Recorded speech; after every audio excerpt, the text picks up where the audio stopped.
Alrighty, welcome everyone to Wildlife Sydney Zoo at Darling Harbour. I'm Keeper Renee and I'm joined by Keeper Beck and Keeper Mel over there. And it is business as usual for us keepers, but also our animals. So that does indeed mean that these little creatures in here are going to be getting their favourite treats and of course some very nice scratches as well. So I will turn around the camera and you will meet the stars of the show. So down here we do have Ringo. So here's our resident common wombat. He's very patiently waiting for his very special treats. So Keeper Beck will pop down some food for him. But while she is doing that, I'll also go up to these girls up here. So these are our yellow-footed rock wallabies. They are also getting their morning tea. So we'll come back down to Ringo. And Beck, do you want to tell us a little bit about Ringo down here? Yeah, sure. So Ringo here, he is a common wombat. Now there's 3 types of wombat in Australia. Basically we have the common wombat, which is what Ringo is, or he's also called the bare-nosed wombat. And we also have the northern hairy-nosed wombat and the southern hairy-nosed wombat. Now basically they're just found in different parts of Australia, and the hairy-nosed and the bare-nosed, as the name suggests, has a little bit of a different nose. Now Ringo here, he is actually a rescue, so he's an orphan from the wild. Now what his story is unfortunately his mum got hit and killed by a car. Now this is really common here in Australia. It's actually really awful. But his mum got hit by a car, but luckily somebody did pull over to the side of the road. And they checked that mum's pouch, and I will talk about the pouch in just a moment. But they found little Ringo there. They were able to rescue him. So that was around 7 years ago, and that's about how old he is now. And well, we'll talk about that pouch that I just mentioned. So basically our wombats, our koalas, our Tasmanian devils, our kangaroos, they are all marsupials. Here in Australia we have lots and lots of marsupials. We're really lucky to have the most in the world. And what a marsupial is that it's a female and they have a pouch. And the young grow up and develop in that pouch. So a wombat or a female marsupial, all female marsupials have a really short pregnancy. For a wombat it's around 35 to 40 days, so very quick and very lucky. And she gives birth to a tiny underdeveloped joey. A joey is a baby marsupial, so it could be any type of marsupial, but it's always going to be called a joey when it is a baby. Now she gives birth to a very underdeveloped joey. It's around the size of a jelly bean. It's not very cute at all either. It doesn't have any hair, no eyes, no ears, nothing like that. It's basically a fetus what she's giving birth to. So kind of when she gives birth to it, it kind of looks like a pink squished up jelly bean, so not very cute at all. It has 2 little arms and a mouth, and that is pretty much it.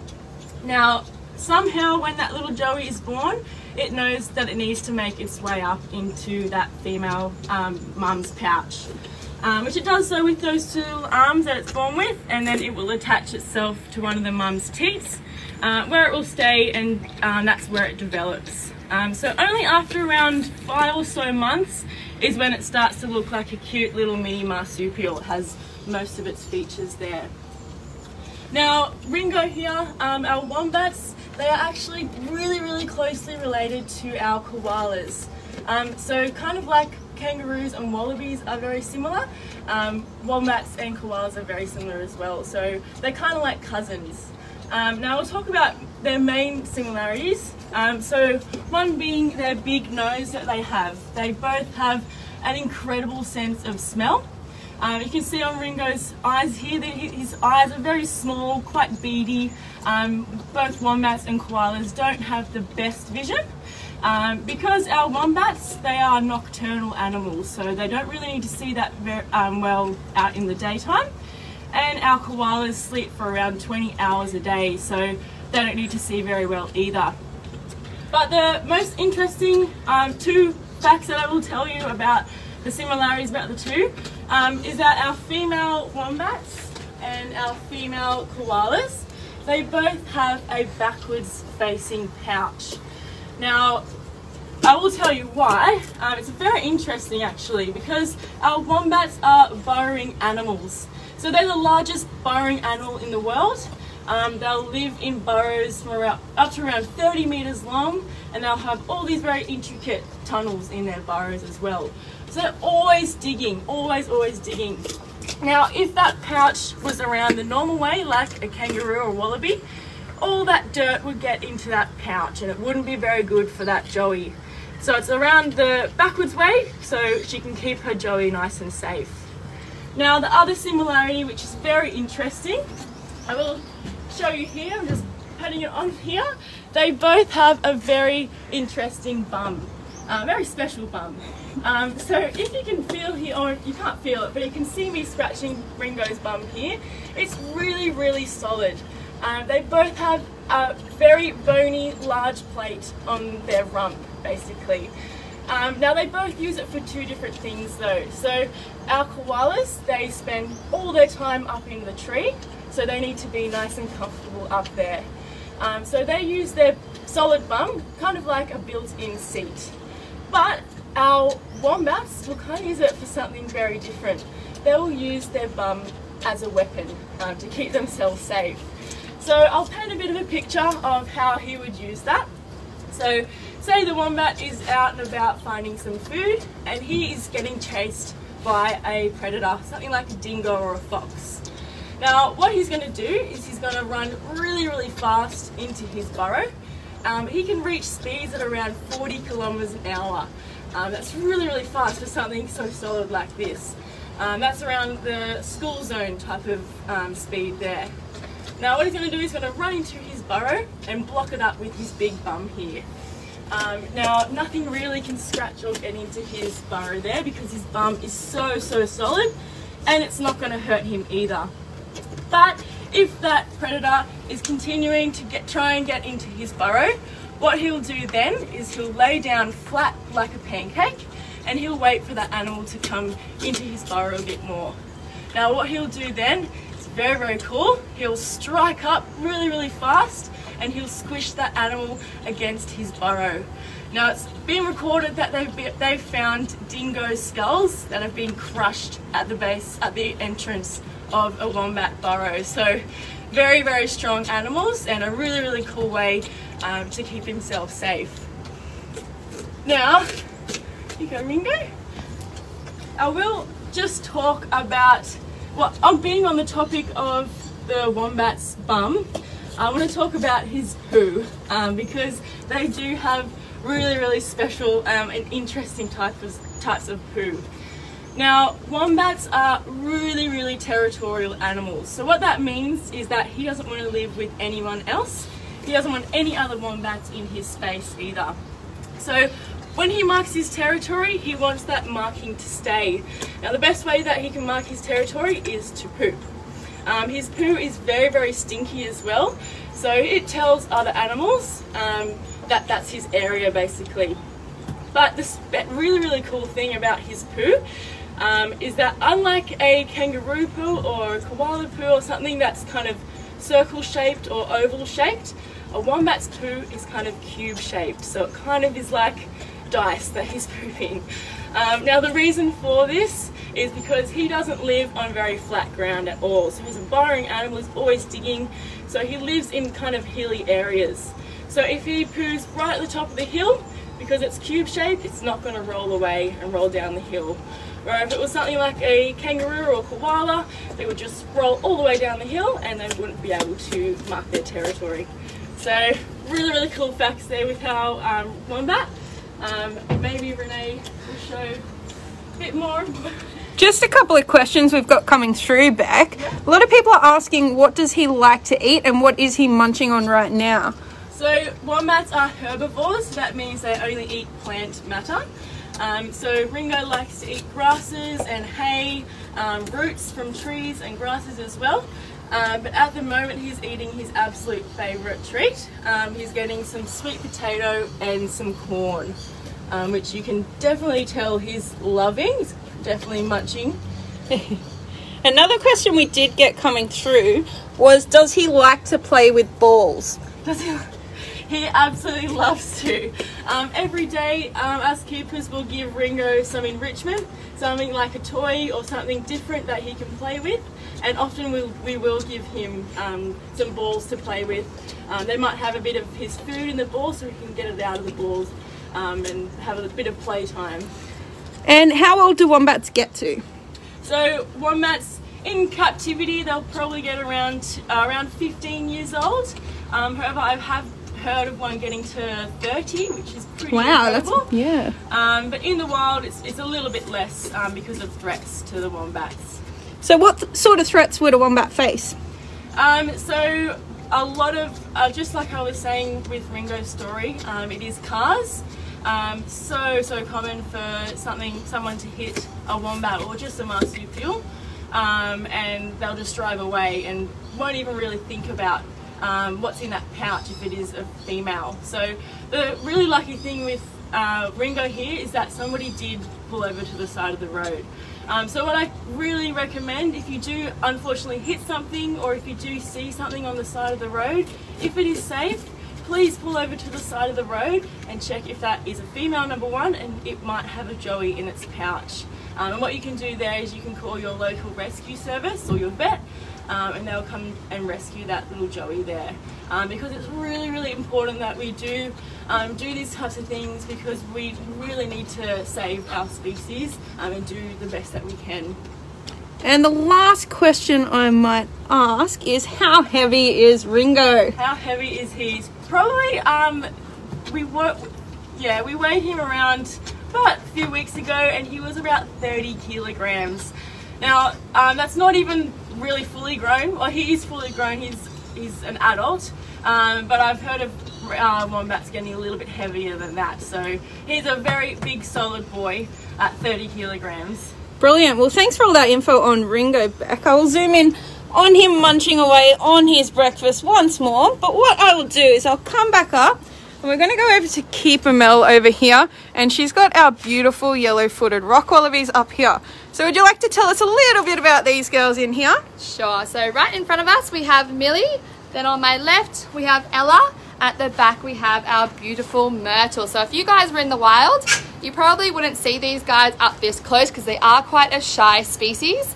But these girls are a little bit different. They were actually hand raised. So they were part of a very, very important breeding program that actually helped to bring back a very endangered other wallaby species. So keepers here were very lucky to hand raise these girls, but it means they think that they're one of us. So they have a very strong hierarchy. Millie here is in top position.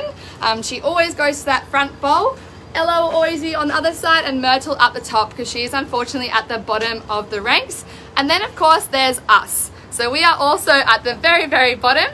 And the way they show their hierarchy is through growling or shaking their head, which you might see a little bit. And of course, if you don't get the warning signs, they won't be scared to give us a bit of a bite or a grab. So one of the most common questions I do get is, what is the difference between our wallabies and our kangaroos? So the biggest difference is probably their size. So these guys are actually considered to be quite a large wallaby species. I think the largest, to be honest. When your kangaroos, which you met last week, you can see were quite a bit bigger. So the biggest difference is their size. Then of course, these guys are a perfect example, their colouring. So wallabies generally have a lot more colouring. So you can see these guys have their beautiful white stripes, lovely brown as well, and of course their beautiful striped tail. Other differences are their faces. So wallabies have quite a pointy snout, whereas your kangaroos have quite a box snout. As well as that, their environment can be quite different as well. So if Renee zooms around, this is a pretty typical environment for these wallabies. It's quite dry, it's quite arid, and it's very, very mountainous and rocky as well. So this is what you would see in the wild with these girls, whereas your kangaroos live on big open plains. So of course, they live in different areas, therefore they eat different foods. So these guys would generally eat lots of leaves and branches and bark, and also grasses where available, whereas your kangaroos will be on big open grasslands, so grazing on all that grassland, not as much on branches, which means they're not as good with their hands. You can see here, giving a perfect example, she's very good at grabbing and holding things, whereas your kangaroos are a little bit clumsy with their hands. They'll more lean down to get their food, and they'll graze all day. So that means they're eating throughout quite a long period, not like us having a meal here and there. They'll eat throughout the entire day. And the last difference I'll talk about is their teeth. Of course, they eat different things, therefore their teeth are going to be quite different as well. These guys have more grinding teeth, whereas your kangaroos need to cut through all that grass, so they are a little bit different. So with these guys, Beck talked a little bit about our marsupials. So same thing, these guys give birth to a very, very underdeveloped joey. It has no back legs, it's pink, it has no fur, its eyes are closed, its ears are closed, and that baby is born after around 30 days. And of course it has to get to that pouch all by itself. So you can see her doing that head shaking there, just giving Renee the, letting her know that she's getting a little bit too close, but now she's settled down. So these girls will give birth to a tiny little joey, and it will actually have to make its way to the pouch all by itself. So what the mum might do is lick a small trail from the birth canal up into her pouch just to guide that joey, and that baby will use its front paws, which are tiny, to crawl all the way up into that pouch, and there it will latch onto her teat and then drink milk until it starts to grow and it's able to come out of the pouch. And then of course when it's big enough, it'll come up what we say at foot, so beside mum. But a little bit different to a lot of animals, these mums will actually hide their little babies in crevices or little nooks in the rocks, go out and find food and water, and then come back because they don't want any nasty predators to get them. So unfortunately these guys are considered vulnerable in the wild. So they used to actually be hunted for their beautiful, beautiful coat, which is absolutely devastating. But now their main threats are feral animals, so things like cats or foxes or wild dogs, and of course habitat destruction and competition for food. So they used to be found in quite vast areas throughout Australia. Now they're only found in small pockets in Queensland, New South Wales and South Australia as well. Alrighty, we've got a few questions coming through. A couple of them are, how old are these girls and how old can they get? These girls, I believe, they're a little bit different. So Ella, I believe, is about 5, and then we have Millie, who is 4, and I think Myrtle's about the same age as well. And how old can they get? These girls, similar to wombats, will probably get to around that 12, 15 age in captivity. In the wild, obviously they have all those predators and they have to competition for food, and of course our bushfires, so they generally will live a little bit less, unfortunately. And roughly how much do these girls weigh? So these girls are very, very lucky. They get 3 feeds a day, and of course they have all the hay they need. So these girls are around 10, 11 kilos. So they get lots of sweet potato as a very, very special treat. And then of course they have hay and lots of branches and leaves to eat as well. And they're absolutely adorable, that's for sure. So we will leave these girls to munch away on their morning tea. So we've got Myrtle and Ella over there. But we're going to head back down to Ringo down here. And we're just going to give him a couple of back scratches because he absolutely adores his scratches. He is very, very spoilt. He's one of the most loved animals here at Wildlife Sydney Zoo in Darling Harbour, and we absolutely adore him. So we will finish up this live stream on big old Ringo here, munching away on his corn and getting some absolutely amazing scratches from Keeper Beck there. But I will just flip the camera back around so we can say goodbye. But that's all from us today. My name's Renee, we got Mel and Beck over there. We've loved having you, but stick around on our Facebook and you will see a few more of our live streams and of course lots of activities for those kids that are at home. But thank you so much and I hope you did enjoy. Bye guys.